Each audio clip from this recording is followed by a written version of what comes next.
Salam sejahtera bagi kita sekalian. Wassalamualaikum warahmatullahi wabarakatuh. Dan selamat pagi Bapak Ibu Guru di seluruh tanah air. Perkenalkan, saya Tindran Petompa SPD, guru di SMA Negeri 1 Tanah Toraja, Kabupaten Tanah Toraja, Provinsi Sulawesi Selatan. Saya adalah peserta BIMTEK Guru Belajar Seri AKM Angkatan keempat. Nah, sebagai kelanjutan daripada tugas saya pasca BIMTEK, saya akan sedikit memaparkan materi tentang asesmen nasional. Seperti apa itu? Mari simak video berikut sampai tuntas. Baik Bapak Ibu, yang pertama tentang asesmen nasional ini terdiri dari 3 tahapan. Tahapan yang pertama yaitu orientasi, selanjutnya BIMTEK, dan yang ketiga tentang pengimbasan. Orientasi pada tahap ini di mana peserta akan mendapatkan pemahaman tentang latar belakang, tujuan umum, kebijakan, dan seperti apa alur program guru belajar seri AKM ini. Nah, program ini memiliki tujuan untuk menjawab seperti apa persoalan guru dalam menghadapi asesmen kompetensi minimum ini.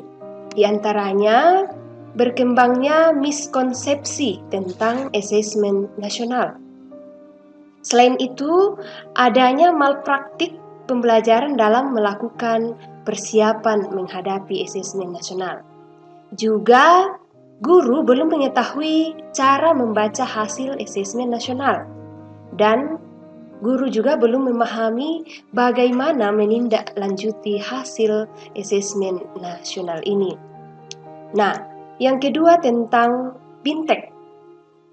Nah, dalam program ini kita akan belajar mengenai konsep asesmen nasional, tentunya untuk peningkatan kualitas pembelajaran. Yang kedua tentang teknik pelaksanaan. Lalu seperti apa butir soal asesmen khususnya dalam literasi membaca tingkat SMA. Juga ada butir soal asesmen numerasi pada tingkat SMA, dan yang kelima ada tindak lanjut daripada laporan hasil AKM tersebut. Nah, asesmen nasional ini adalah program penilaian terhadap mutu setiap sekolah dan bagaimana program kesetaraan pada jenjang dasar serta menengah. Nah, mutu satuan pendidikan ini dinilai berdasarkan hasil belajar siswa yang mendasar, baik itu literasi, numerasi, bahkan karakter, serta bagaimana kualitas daripada proses belajar mengajar dan iklim satuan pendidikan yang tentunya mendukung pembelajaran.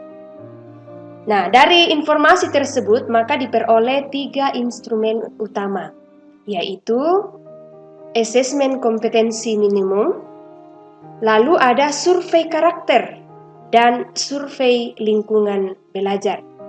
Nah, AKM ini mengukur kompetensi mendasar literasi membaca dan numerasi siswa. Sedangkan survei karakter mengukur sikap, nilai, keyakinan, dan kebiasaan yang mencerminkan karakter siswa. Sementara survei lingkungan belajar itu mengukur kualitas berbagai aspek input dan proses belajar mengajar di kelas maupun di tingkat sekolah. Nah, perubahan sistem evaluasi dari ujian nasional ke asesmen nasional ini merupakan upaya untuk memperbaiki kualitas pendidikan secara menyeluruh. Nah, asesmen nasional ini dirancang untuk menghasilkan informasi akurat di dalam memperbaiki kualitas belajar mengajar, yang pada gilirannya akan meningkatkan hasil belajar siswa. Nah, dalam asesmen nasional ini menghasilkan informasi untuk memantau perkembangan mutu dari waktu ke waktu. Selain itu juga memantau kesenjangan antara bagian di dalam sistem pendidikan, misalnya sistem pendidikan antara kelompok sosial ekonomi, atau di satuan wilayah antar sekolah negeri dan swasta, atau antar daerah, bahkan antar kelompok berdasarkan atribut tertentu. Nah, tujuan daripada asesmen nasional untuk menunjukkan apa yang seharusnya menjadi tujuan utama sekolah, yakni pengembangan kompetensi dan karakter siswa. Nah, asesmen nasional juga ini memberikan gambaran tentang karakteristik esensial sebuah sekolah yang efektif. Tujuannya untuk mencapai tujuan utama tersebut. Nah, hal ini dapat mendorong sekolah dan dinas pendidikan untuk memfokuskan sumber daya tentunya pada perbaikan mutu pembelajaran. Maka dari itu, hasil asesmen nasional sendiri diharapkan mampu memberikan manfaat, bukan sekedar nilai belaka. Nah, manfaat asesmen nasional. Kaitannya dengan infografis tersebut di atas ada potret kualitas pembelajaran, umpan balik peningkatan kualitas dan dasar untuk penyusunan program. Ini memberi kesempatan sekaligus menuntut guru dan sekolah untuk memperbaiki kualitas pengajarannya, guna untuk menciptakan siswa yang lebih kompeten. Nah, hal ini dapat kita lihat dari penekanan pembelajaran dan asesmen yang lebih fokus pada daya nalar dan bentuk literasi membaca dan numerasi. Nah, selain itu hal ini juga mendorong guru dan sekolah mengubah praktik-praktik pembelajaran lama yang tidak lagi relevan dengan kondisi saat ini. Bagaimana contohnya? Misalnya, guru ingin mengembangkan keterampilan literasi pada siswa. Nah, dalam hal ini, guru perlu memotivasi siswa untuk membaca tidak hanya dari buku teks, tetapi bisa dari berbagai sumber.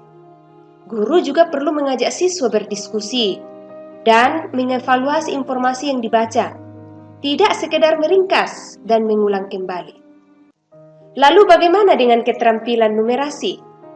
Pada keterampilan numerasi, guru perlu memastikan bahwa memiliki intuisi angka dan pemahaman aritmatika dasar sejak dini.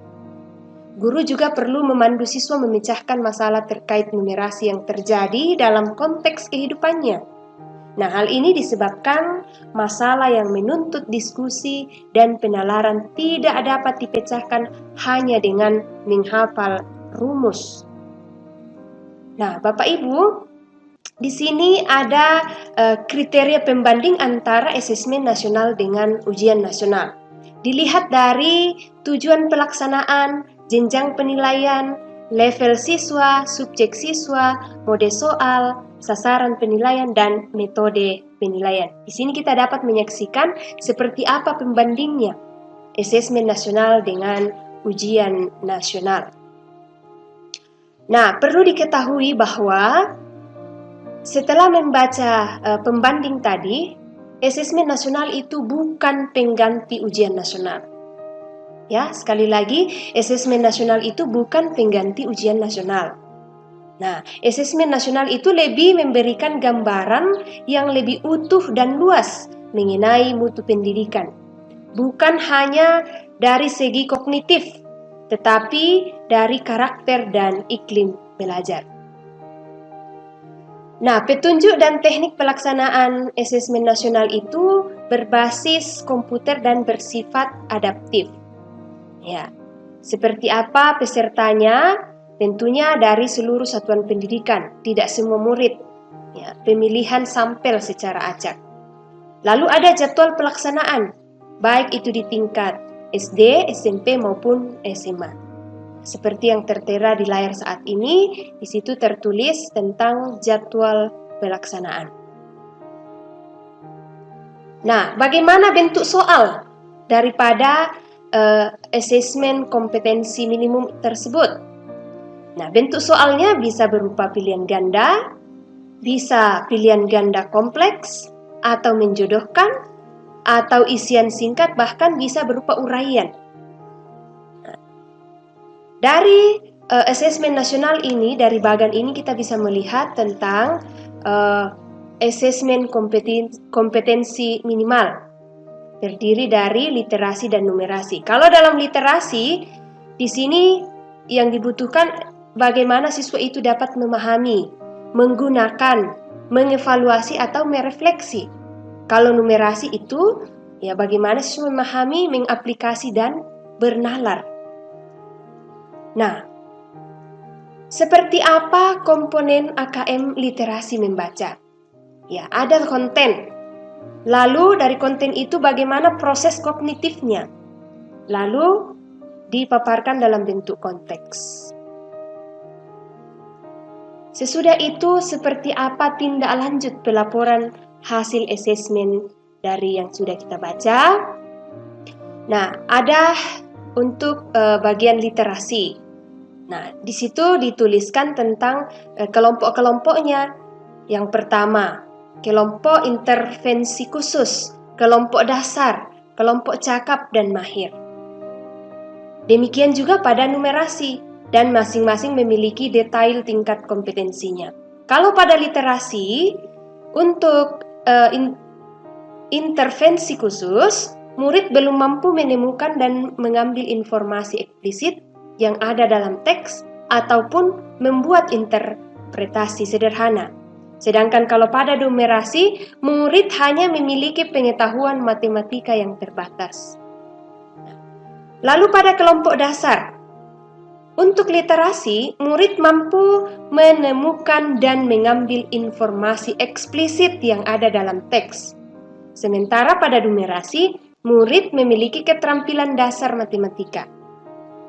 Lalu pada kelompok cakap, murid mampu membuat interpretasi dari informasi implisit yang ada dalam teks. Sedangkan dalam numerasi itu, kelompok cakap, murid mampu mengaplikasikan pengetahuan matematika yang dimiliki dalam konteks yang lebih beragam. Dan pada tingkat mahir, untuk literasi itu murid mampu mengintegrasikan beberapa informasi lintas teks, mengevaluasi isinya, kualitasnya, cara penulisan suatu teks, dan bagaimana bersikap reflektif terhadap isi teks. Sementara dalam numerasi itu, untuk kelompok mahir, murid hanya mampu bernalar untuk menyelesaikan masalah kompleks serta non-rutin berdasarkan konsep matematika yang dimilikinya. Nah, inilah analisis kategori penguasaan kompetensi untuk tindak lanjut pembelajaran. Baik itu kelompok intervensi khusus, kelompok dasar, kelompok cakap, dan kelompok mahir. Itu bisa kita simak dari segi kebutuhannya, cara formalnya, struktur pembelajaran, bahkan pendekatan. Nah, demikianlah penjelasan saya tentang asesmen nasional. Semoga video ini bisa bermanfaat bagi kita sekalian. Mohon maaf jika ada kekurangan. Sekian dan terima kasih.